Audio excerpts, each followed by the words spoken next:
saving lives. Our task force actually believes, Mr. President, that if we continue these mitigation efforts in the days ahead, as states implement their policies, including phased reopening that will preserve those gains, we do believe by early summer we could be in a much better place as a nation with much of this coronavirus epidemic behind us. Earlier today, we also had a conference call led by Secretary Ben Carson and leaders from HUD about the President's announcement yesterday that he is repurposing the White House Opportunity and Revitalization Council to focus on the impact of the coronavirus on minority communities.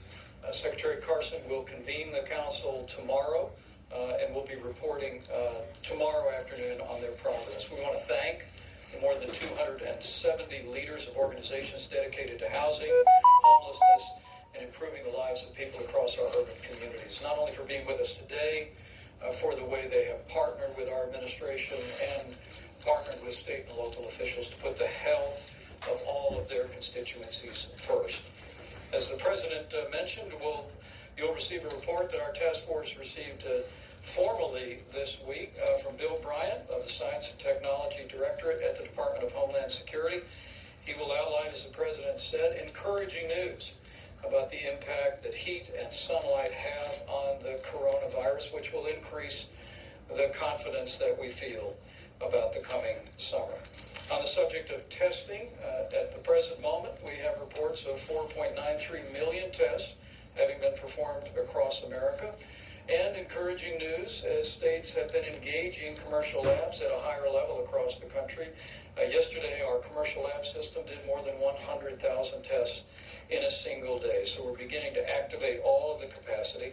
And tomorrow, at the President's direction, our task force will convene a conference call with all of the nation's governors to talk about their progress that they are making in testing, and we're going to hear from governors about the practices and methods that they are employing to significantly increase testing following our briefing about capacity in laboratories this past Monday. For instance, Governor Mike DeWine just announced that Ohio's testing has been greatly expanded after the FDA approved Thermo Fisher's new extraction reagent, saying in his words that the action, quote, probably doubled, maybe even tripled testing in Ohio virtually overnight. Governor Tim Walz of Minnesota announced that along with the state's healthcare system, the Mayo Clinic, and the University of Minnesota, what he described as a breakthrough for rapid widespread testing.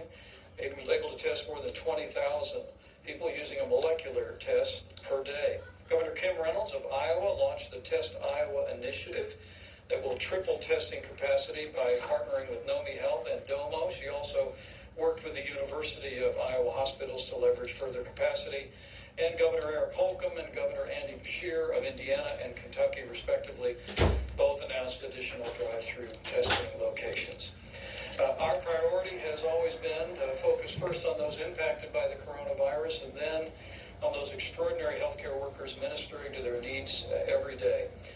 And I know, Mr. President, how proud you are that our men and women in uniform have come alongside our healthcare workers in communities most impacted.